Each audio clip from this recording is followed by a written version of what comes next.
వ్యక్తి ఉన్నాడు. ఆ వ్యక్తి ఏదో మాట్లాడుతున్నాడు.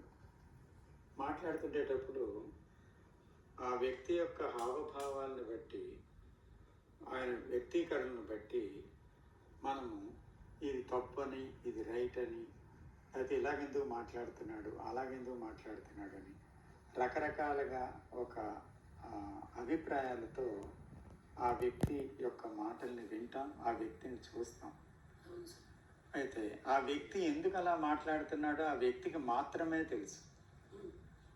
కానీ మనకేం తెలుస్తుంది? మన అభిప్రాయాలతో, మన గత జ్ఞానంతో చూస్తూ అది ఇలాగే చెప్తున్నాడని మనం అతన్ని ఒక ముద్ర వేస్తాం. అందువల్ల ఏం చూస్తున్నాం? ఉన్నది ఉన్నట్టుగా మనం చూడటం లేదు. అక్కడ ఉన్నది యథార్థమే, కానీ అక్కడ కలర్ వేసాం. మన అభిప్రాయాలనే కలర్ వేసి ఆ వ్యక్తిని వింటున్నాం, ఆ వ్యక్తిని చూస్తున్నాం. కాబట్టి ఆ రంగుట అద్దాలతో చూస్తున్నామే కానీ ఆ అద్దాలు తీసి చూడటం లేదు. ఈ రంగుట అద్దాలే అభిప్రాయాలు. కాబట్టి అది గత జ్ఞానం. కానీ ఆ వ్యక్తిని యథాతథంగా ఉన్నది ఉన్నట్టు చూడాలి అని అంటే నాకు ఆ వ్యక్తి మీద ఏ అభిప్రాయము ఉండకూడదు. ఆ మాటల గురించి విశ్లేషణ జరపకూడదు. ఆ మాటల మీద ఇది హర్ట్ అని, లేకపోతే ఇది కోపం అని, ఇది భయం అని ఇలాగ పేర్లు పెట్టుకోకూడదు. కానీ అతను ఏం చెప్తున్నాడో ఒక నిశ్శబ్దంలో నుంచి వినగలమా మనం? అది ముందు తెలుసుకోవాలి. Can we listen without any opinion or without any ప్రెజడిస్?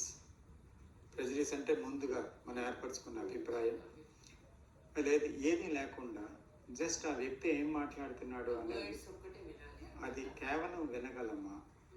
అలా వింటున్నప్పుడు మనలో ఏమవుతుందో చూడగలమా? ఈ రెండు ముఖ్యం. ఎందుకంటే ఒకవేళ అలా వింటున్నప్పుడు మన వల్ల ఏదో అవుతుంది అని అంటే అక్కడ అర్థం ఏంటి? అప్పుడే దానికి ఒక కలర్ ఇచ్చాము, అప్పుడే మన అభిప్రాయాలతో దాన్ని జోడించాము. కాబట్టి అతన్ని నేరుగా చూడటం లేదు.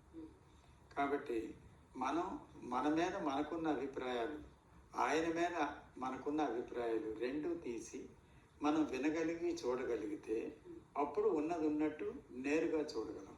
చూడటం అంటే ఫిజికల్ బాడీ